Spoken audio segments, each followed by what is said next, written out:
en esta edición de Mundo Cristiano. Jair Bolsonaro integra a un pastor en su gabinete como nuevo ministro de Educación. El secretario de Estado de Estados Unidos, Mike Pompeo, anuncia políticas pro vida para Estados Unidos. A pesar de la persecución religiosa y un intenso ambiente político, miles de personas deciden seguir a Cristo en Irán.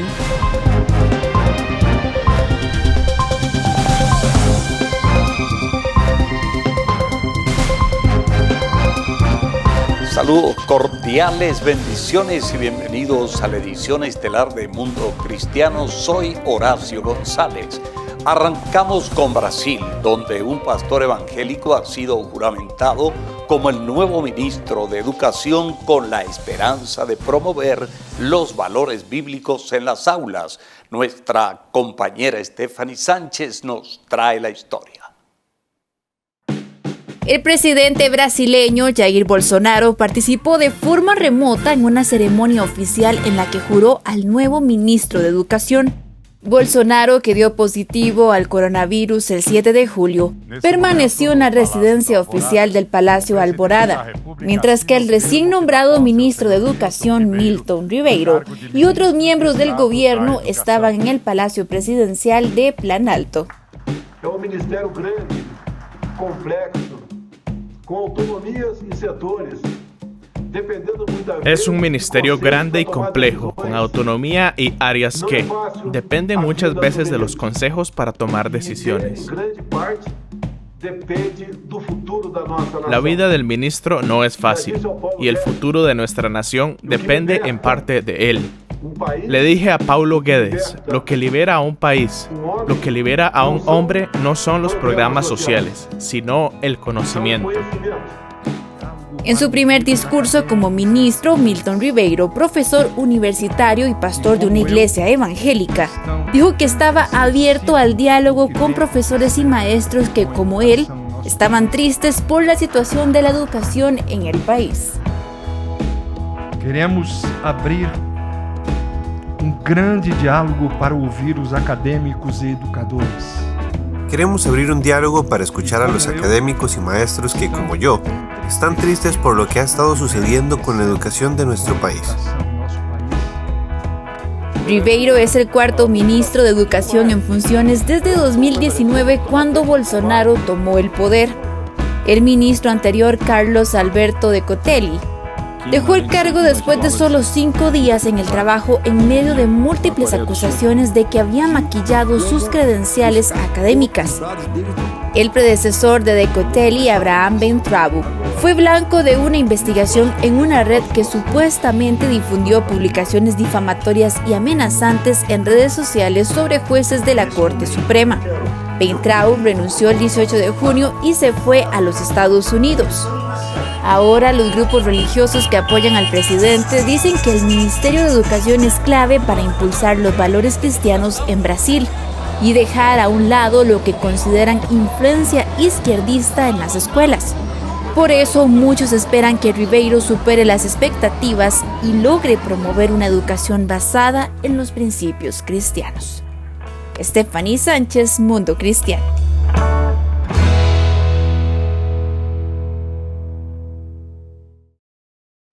El secretario de Estado de Estados Unidos, Mike Pompeo, dijo en una reunión de conservadores cristianos en la cumbre de liderazgo familiar que la administración Trump está siguiendo una política exterior que es pro vida, pro libertad religiosa y seguridad pro nacional.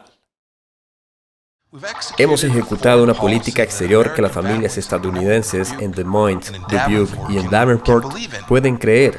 Es una política exterior de seguridad pro-nacional centrada en Estados Unidos. Es una política exterior pro-libertad religiosa y es una política exterior 100% pro-vida. Durante su reunión con los conservadores cristianos en la cumbre de liderazgo familiar, Pompeo también criticó al gobierno comunista chino, diciendo que está aplastando la libertad en Hong Kong y amenazando la libertad en Taiwán. También dijo que el gobierno está forzando abortos masivos y esterilización contra musulmanes chinos en el oeste de China.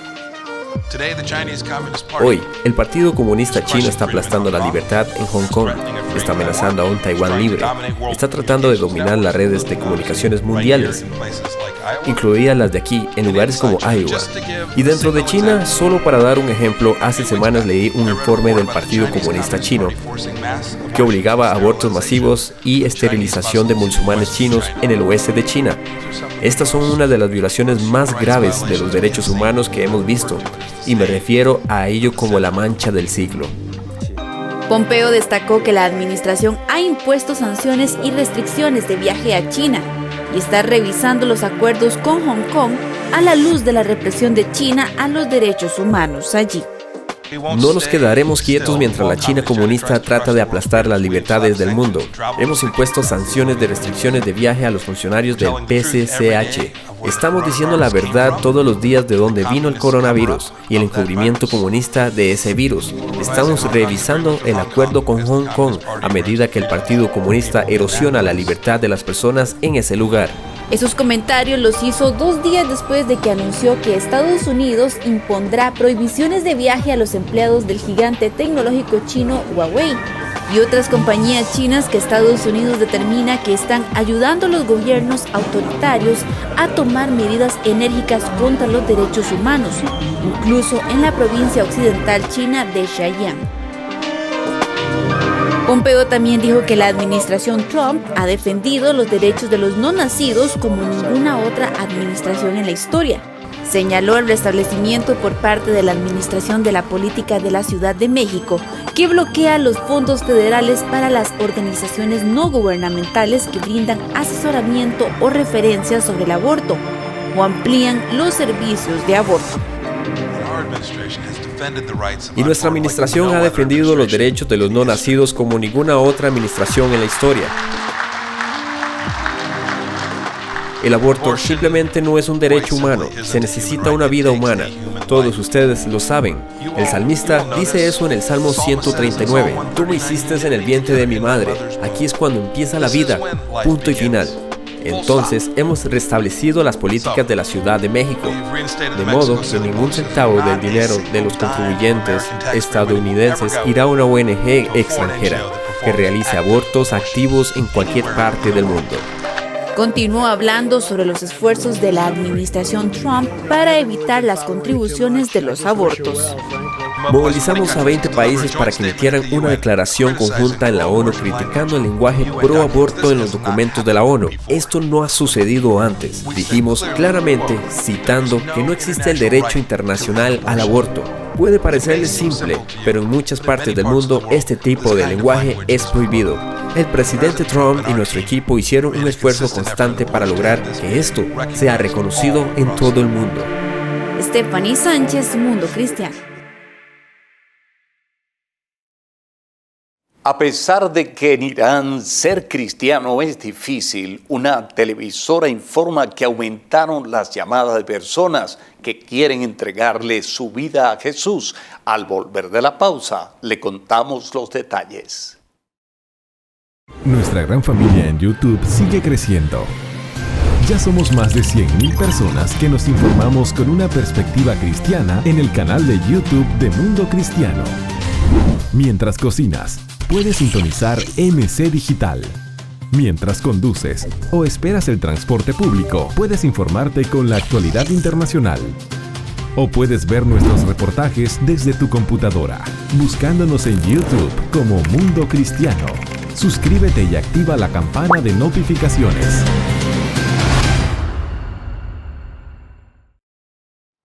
La situación política social de Irán es grave y a esto se le suman los efectos de la pandemia y un excesivo control político por parte del Estado Islámico. Y aún así, este país ha experimentado un crecimiento acelerado de personas que le han entregado su vida a Cristo.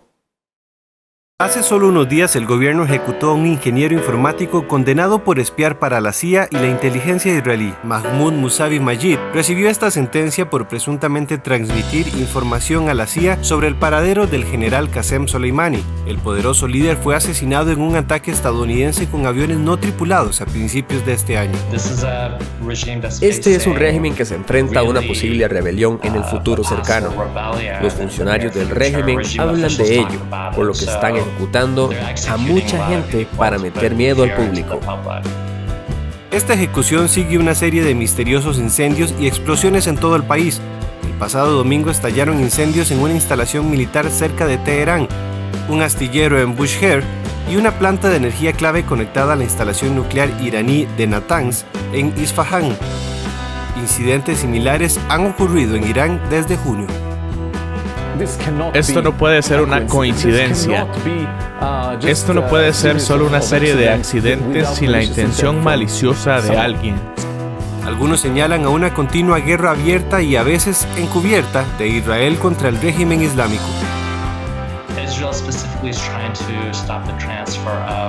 Israel está tratando específicamente de detener la transferencia de armamento avanzado a grupos específicos como Hezbollah y también quieren frenar el programa nuclear iraní. Según informes, el presidente Trump le da luz verde a la CIA para lanzar ciberataques más ofensivos, para paralizar o destruir algunas de las infraestructuras críticas de Irán. Todo esto en el contexto de las continuas protestas del gobierno, pero también en un notable renacimiento que está presenciando a miles de musulmanes recorriendo al cristianismo en medio del COVID-19. Esto es una pandemia de esperanza. Mike Ansari dirige Mohabbat TV, uno de los canales satelitales cristianos más populares de Irán. Este ministerio informa que está registrando 10 veces más salvaciones en línea que en el mismo periodo del año pasado. Estamos registrando alrededor de 3.000 decisiones personales de musulmanes iraníes de abandonar el Islam por el cristianismo durante este renacimiento. Ansari dice que son cerca de 3.000 personas cada mes que han decidido seguir a Jesucristo desde que comenzó la pandemia en marzo. La gente en Irán simplemente no está contenta con la forma en que va su economía, la forma en que el gobierno les está robando sus recursos nacionales y exportando el Islam chiita a los países vecinos, por lo que simplemente no confían en su gobierno. La gran cantidad de personas que abandonan el Islam están causando una reacción violenta contra la iglesia. Docenas de cristianos también han sido arrestados y encarcelados por responder al mensaje del Evangelio desde marzo. Durante estos tiempos críticos para el régimen, existe una tendencia histórica a que el régimen realmente tome medidas enérgicas contra las comunidades religiosas como los cristianos conversos, y lo vemos hoy. Irán es uno de los lugares más peligrosos del mundo para los cristianos. Sin embargo, el cristianismo está creciendo más rápido en Irán que en cualquier otro país del mundo.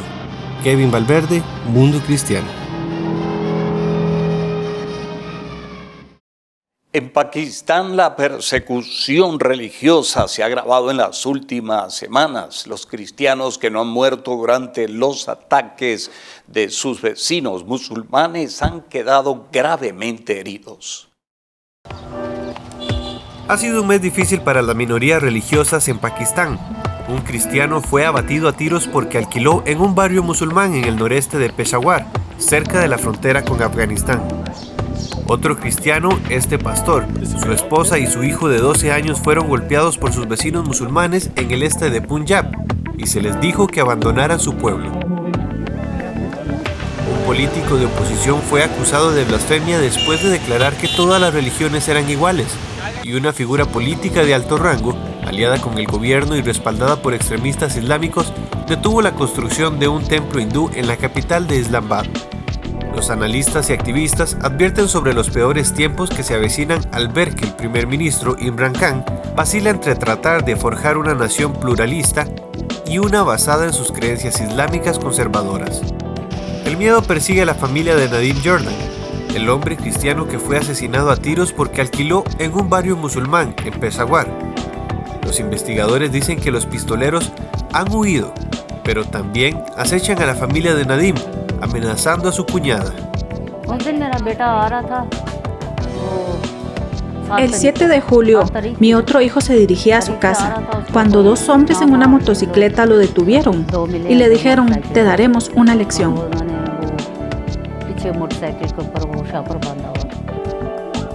Su brazo izquierdo está destrozado y la bala todavía está alojada dentro. En el caso del templo hindú se emitieron fatuas o instrucciones religiosas que decían que los no musulmanes no podían construir nuevos templos o iglesias en Pakistán. Lal Mahi, un parlamentario minoritario hindú, dijo que el abuso no es un problema nuevo en las minorías religiosas del país. Tenemos que ser capaces de lidiar con estas cosas porque somos pakistaníes y siendo minoría, Pakistán ha enfrentado tales problemas desde hace mucho tiempo. Eso no es nuevo para las minorías y para los ciudadanos comunes de Pakistán. Los analistas culpan del aumento en los ataques al hecho de que el primer ministro Imran Khan tiene buenas intenciones, que defiende una visión de un Pakistán tolerante donde sus minorías religiosas prosperan como iguales entre una abrumadora mayoría musulmana, pero que al mismo tiempo el ministro cede el poder a clérigos islámicos extremos, consintiendo sus demandas y recurriendo a ellos para la última palabra, incluso en asuntos del Estado.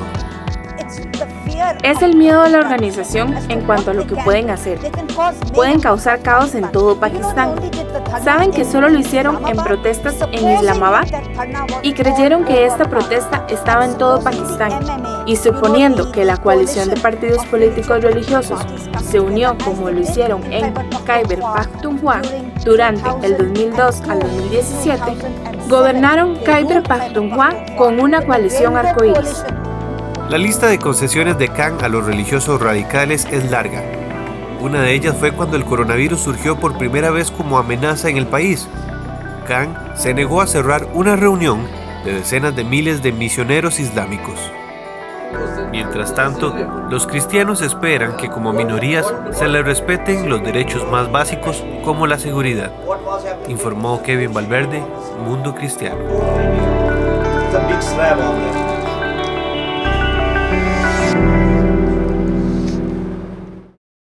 Hablaremos de un impresionante testimonio de un sobreviviente al COVID-19. Esto al volver de la pausa. Ya no hay dolor en mí. Hola, ¿cómo están? Ya estamos por comenzar a grabar el programa del día de hoy, pero antes les quería contar sobre la nueva canción de Superlibro titulada Soy un Vencedor. Está buenísima. Y saben que está disponible en YouTube Music, también está disponible en Spotify, en iTunes y en otras 43 plataformas más para que vayan y la busquen. Soy un Vencedor de Superlibro. Y bueno, ya los dejo porque vamos a comenzar a grabar el programa del día de hoy. Hasta luego. Ya no más oscuridad. Gracias, Kevin. Soy un vencedor. Nuestra gran familia en YouTube sigue creciendo. Ya somos más de 100.000 personas que nos informamos con una perspectiva cristiana en el canal de YouTube de Mundo Cristiano. Mientras cocinas, puedes sintonizar MC Digital. Mientras conduces o esperas el transporte público, puedes informarte con la actualidad internacional. O puedes ver nuestros reportajes desde tu computadora, buscándonos en YouTube como Mundo Cristiano. Suscríbete y activa la campana de notificaciones.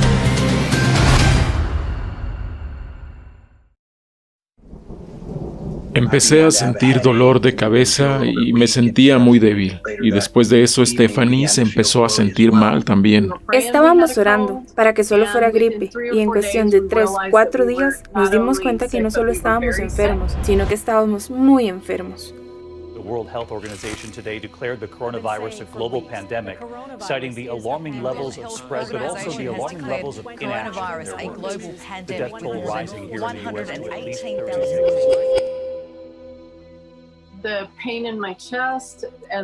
El dolor en mi pecho y mi cuerpo eran demasiado para mí. Estaba muy preocupada por Dan, porque él sufría de asma crónica.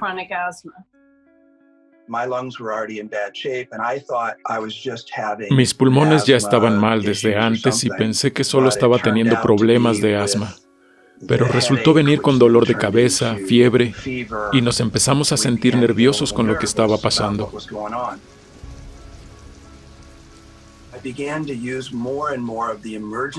Empecé a usar cada vez más el medicamento de emergencia, al punto que estaba usando las dosis máximas cada 4 horas.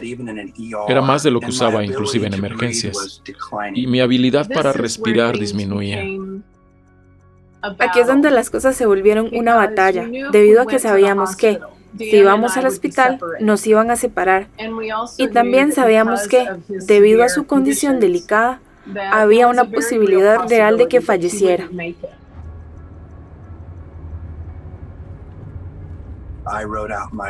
Escribí mi testamento en el carro porque sabía que no tenía expectativa alguna de sobrevivir.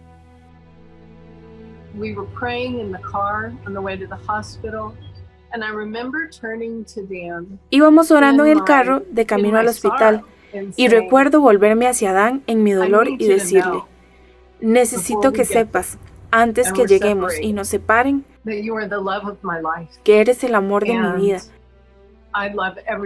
Y he amado toda nuestra vida juntos. Y solo quiero que lo sepas.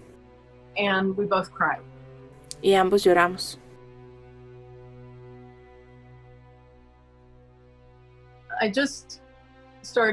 Empecé a manejar a casa. La soledad y oscuridad vinieron a mí.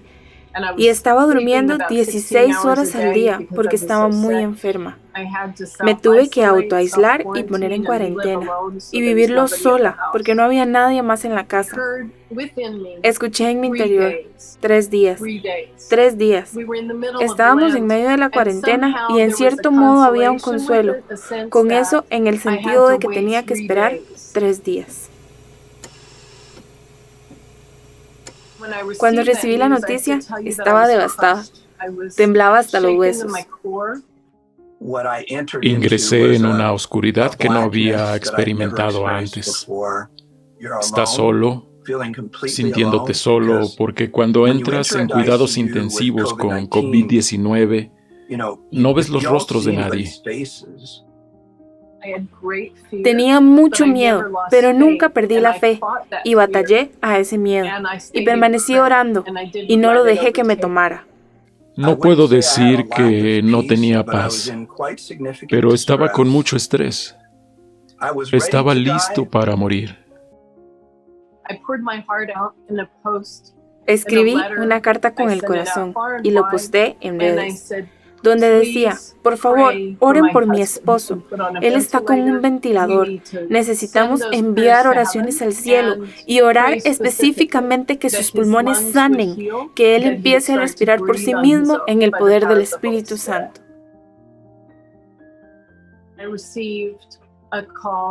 Recibí una llamada de la enfermera y ella me dijo: señora Burke, necesito que sepa que las condiciones de su esposo han cambiado y vamos a quitar el ventilador, lo vamos a desentubar. Y le pregunté: ¿él está bien? Y me dijo: sí, no solo está bien, está respirando por sí mismo. Y eso fue al 3er día. Ese fue un giro inesperado.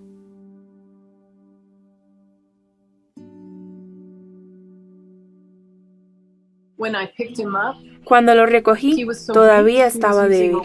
Andaba como una andadera. Yo estaba en shock del impacto que tuvo en su cuerpo. Alrededor de una semana de haber vuelto a casa, antes de que la oscuridad se fuera y pudiera sonreír de nuevo,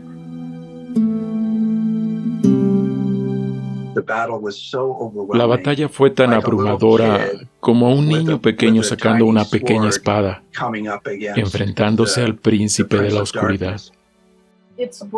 Hay una urgencia, no solo en un momento de nuestras vidas, de nuestro aliento, nuestra energía, de que no podemos dar nuestros recursos, dar por sentado o gastarlos. El tiempo es ahora, la batalla es profunda. Es muy oscura y está alrededor del mundo. Dios nos está llamando de vuelta a Él.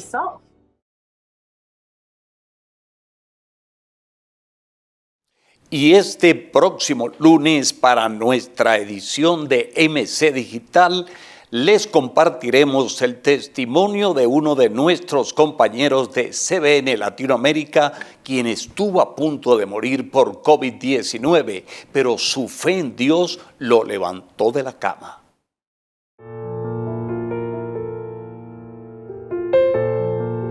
Al pasar de las horas, yo empecé a sentir esa falta de aire, que fue lo único, y un poco de dolor de cabeza. Entonces, yo cuando le digo esto, le comunico a mi papá, le digo, ¿sabes qué? Yo creo que vamos a tener que ir a un hospital a que me revise un médico porque no puedo meter aire. El aire me está haciendo falta. Me llevan al lugar y yo veo a las personas de ahí de que la hicieron, a los técnicos que la tomaron, que uno voltea y se le queda viendo al otro y mueve la cabeza. Pues ellos por protocolo no me pueden decir nada, ¿no? Pero al yo ver esa acción dije, Dios mío, ¿está muy mal? ¿O qué pasó? ¿Qué está pasando? Me sacó, como decimos por acá, muchísimo de onda. Me regresan a la cama, al consultorio donde estaba el área, y me dice el doctor, estás muy grave, lo acabamos de confirmar con la tomografía, vamos a tener que pasarte medicamentos y vamos a tener que empezar con un tratamiento muy agresivo. Estando en ese piso, se escuchaba el sufrimiento, se escuchaban las voces de las personas quejándose. Hubo una ocasión que una persona desesperada se arrancó todo y se quería salir.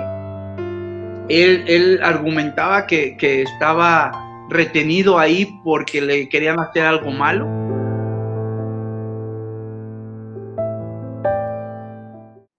Esto fue parte del testimonio que usted podrá ver completo el próximo lunes a las 6 horas Centroamérica en nuestro Facebook. Por favor, les invitamos a conservar la fe y la valentía en estos tiempos difíciles. Por ahora los esperamos la próxima semana con mucha más información. Hasta entonces, bendiciones.